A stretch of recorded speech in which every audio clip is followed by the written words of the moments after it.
tersangka Jessica Wongso. Meski 2 kali dikembalikan jaksa, Polda Metro Jaya optimistis berkas kasus pembunuhan Mirna Salihin akan dinyatakan lengkap. Jessica Wongso ditetapkan sebagai tersangka atas tewasnya Wayan Mirna Salihin oleh Polda Metro Jaya sejak 29 Januari 2016. Jessica dianggap punya andil atas hilangnya nyawa Mirna usai meminum kopi di Cafe Olivier pada 6 Januari silam. Di Treskrimum Polda Metro Jaya menetapkan Jessica sebagai tersangka berdasarkan bukti permulaan yang cukup, kesaksian sejumlah saksi ahli dan saksi kunci, serta gelar perkara yang sudah dilakukan dengan Kejaksaan Tinggi. Menyusul penetapan status tersangka, Polda Metro Jaya pada Sabtu pagi 30 Januari 2016 menangkap Jessica. Perempuan berusia 27 tahun itu ditangkap di sebuah hotel di kawasan Jakarta Utara. Menurut Direktur Reskrimum Polda Metro Jaya, Kombes Pol Krisnamurti, penangkapan dilakukan karena polisi sudah memiliki beberapa alat bukti signifikan. Di antaranya, hasil konstruksi alat bukti, hasil konstruksi peristiwa, dan keterangan ahli yang telah diberikan kepada polisi. Usai ditangkap, Jessica menjalani pemeriksaan selama 13 jam sebelum akhirnya ditahan. Namun penetapan tersangka dan penahanan ini tidak diiringi penjelasan motif kenapa Jessica meracun Mirna. Kekhawatiran publik soal kurang kuatnya barang bukti untuk menjerat Jessica terbukti. Kejaksaan Tinggi pada Selasa kemarin mengembalikan berkas Jessica. Pengembalian berkas ini merupakan kali kedua. Kadif Humas Polda Metro Jaya, Kombes Pol Muhammad Iqbal menanggapi santai terkait berkas perkara Jessica yang 2 kali dikembalikan jaksa. Iqbal mengatakan, pihaknya masih mempunyai waktu hingga 60 hari untuk melengkapi berkas Jessica. Muhammad Iqbal menambahkan, penyidik sangat optimistis berkas Jessica akan dirampungkan kembali. Kita kan bukti otentik sebenarnya. Harus ada surat, berkasnya harus ada di kami dulu. Baru kami bisa nyatakan benar, oke, dikembalikan.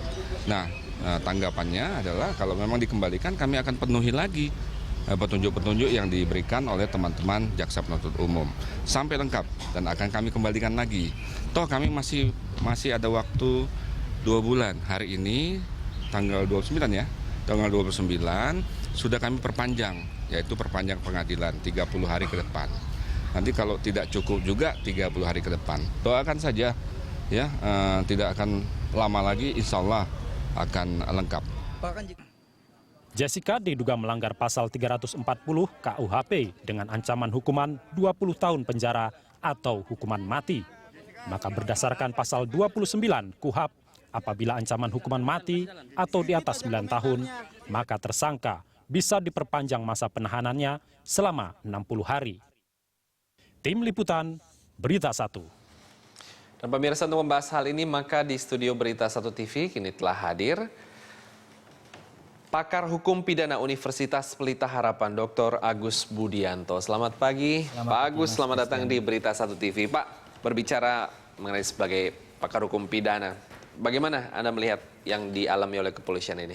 Ya, apa yang disampaikan dengan Pak Iqbal tadi hal yang wajar ya, karena di tempat-tempat lain, di Kapolda yang lain itu pengembalian berkas perkara itu sudah hal yang wajar.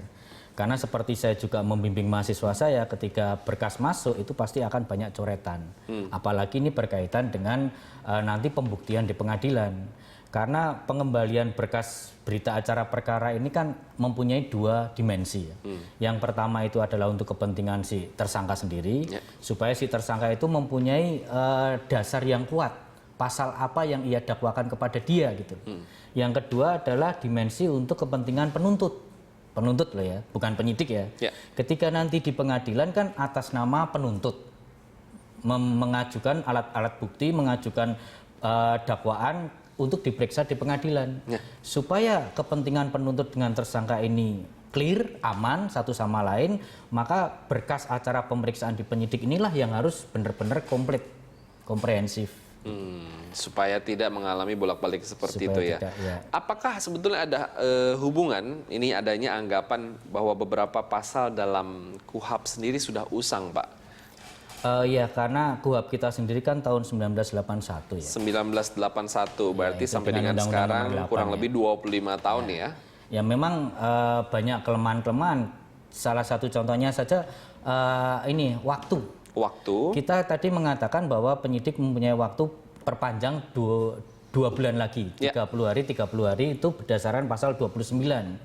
Sedangkan kalau kita merefer pada pasal 110, 109 itu hanya punya waktu 28 hari.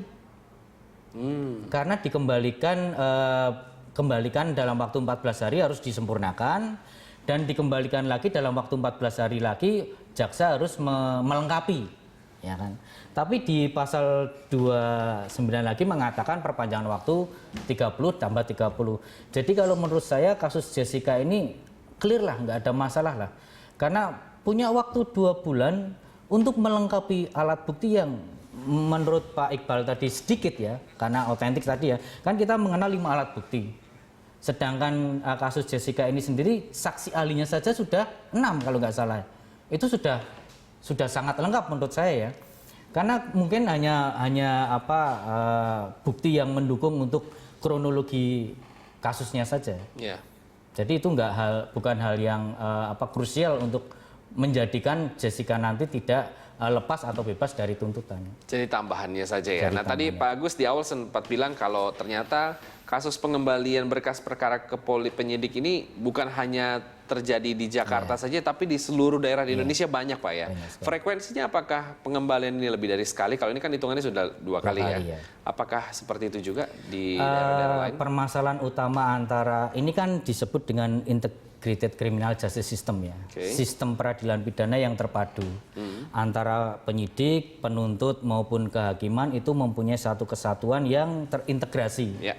Kesalahan satu titik maka akan menyebabkan ketiga ini salah semua.